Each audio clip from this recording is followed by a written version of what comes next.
வணக்கம், நான் கீதாஞ்சலி செந்தில். நாம் இன்றைக்கி மீன் குழம்பு பண்ணுறதை பார்க்கலாம். இதுக்கு 2 பெரிய வெங்காயத்தை சின்ன சின்னதாக கட் பண்ணி எடுத்திருக்கேன். 3 தக்காளி கட் பண்ணி எடுத்திருக்கேன். பூண்டு நிறையாவும், பூண்டு அதாவது ஒரு கைப்பிடி அளவுக்கும், இஞ்சி ஒரு இன்ச் அளவுக்கு ஒரு சின்ன துண்டும் வச்சு இஞ்சி பூண்டு பேஸ்ட் அரைச்சி எடுத்திருக்கோம். அப்புறம் 4-5 பச்சை மிளகா, 2 கொத்து கருவேப்பிலை, ஒரு சின்ன எலுமிச்சை சைஸ் அளவுக்கு புளியை தண்ணி ஊற்றி ஊற வச்சுருக்கோம். அப்புறம் தேவையான அளவுக்கு மீன் எடுத்திருக்கோம். இங்கே இது 3/4 கிலோவுக்கு மேலே இருக்குது.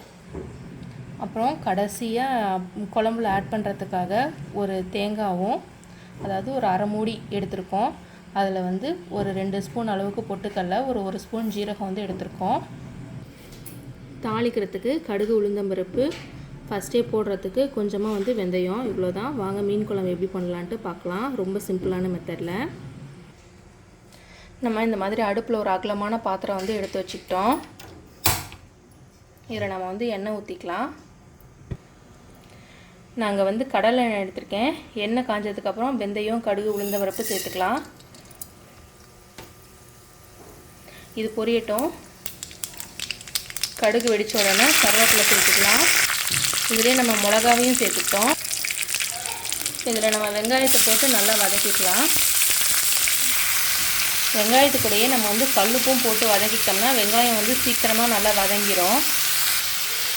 வெங்காயம் கொஞ்சம் நல்லா வதங்கினதுக்கப்புறமா இதில் நம்ம தக்காளி சேர்த்துக்கலாம்.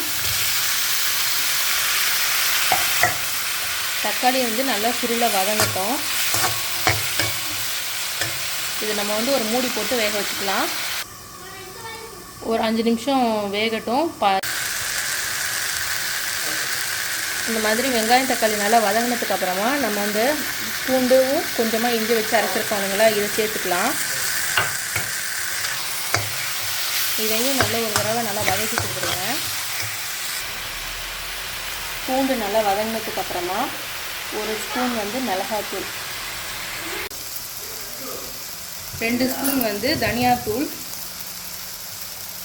இதில் கொஞ்சமாக தண்ணி ஊற்றி ஒன்றா கலந்து விட்டுக்கலாம்.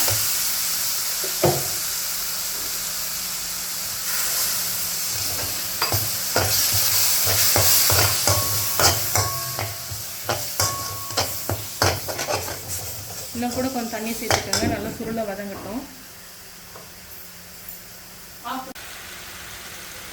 வெங்காயம், தக்காளி, பூண்டு எல்லாம் நல்லா வதங்கினதுக்கு அப்புறமா இதில் நம்ம எடுத்து வச்ச புளி தண்ணியை சேர்த்து நல்லா கொதிக்க விடலாம்.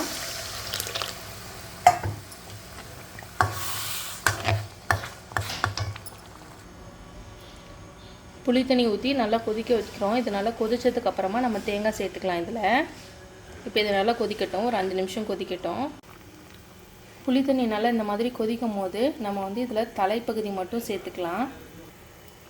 இந்த பகுதியை மட்டும் சேர்த்து கொதிக்க விடலாம். இது ஒரு 5 நிமிஷம் கொதிச்சதுக்கப்புறமா இதில் நம்ம தேங்காய் சேர்த்துக்கலாம். தலை போட்டு நல்லா கொதிச்சதுக்கப்புறமா இதில் நம்ம தேங்காய் தண்ணி ஊற்றிக்கலாம். தேங்காய் அரைச்சி வச்சுருக்கோம் இல்லைங்களா, அதை சேர்த்துக்கிட்டோம். தேங்காய் போட்டு நல்லா கொதிச்சதுக்கப்புறமா இதுக்கு கடைசியாக கருவேப்பிலை சேர்த்துக்கலாம். கருவேப்பிலை சேர்த்துக்கிட்டோம்னா நல்லா வாசமாக இருக்கும். அப்புறமா இப்போயே பெருங்காயத்தூள் கொஞ்சமாக சேர்த்துக்கிறோம்.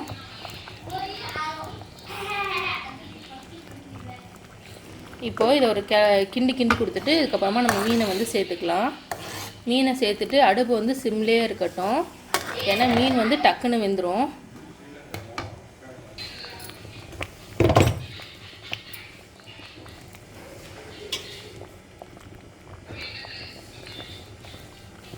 நல்லா பரவலாக போடுங்க. மீனை ஒரே இடத்துல போடாமல் சுற்றியும் போடுங்க. இதை அப்படியே நல்லா சிம்லேயே வச்சு நல்லா கொதிக்கட்டும். கடைசியாக கொத்தமல்லி போட்டு இறக்கிடலாம். அவ்வளோதான், மீன் குழம்பு ரெடி. கொத்தமல்லி தூவியாச்சு. அவ்வளோதான், மீன் வெந்தோன்னே இதை இறக்கிட வேண்டியதான். மீன் குழம்பு ரெடி. நீங்களும் உங்கள் வீட்டில் இதை ட்ரை பண்ணி பார்த்துட்டு எப்படி இருக்குது அப்படின்ட்டு கமெண்ட் பண்ணுங்கள். வீடியோ ஃபுல்லாக பார்த்ததுக்கு ரொம்ப நன்றி. தேங்க்ஸ் ஃபார் வாட்சிங்.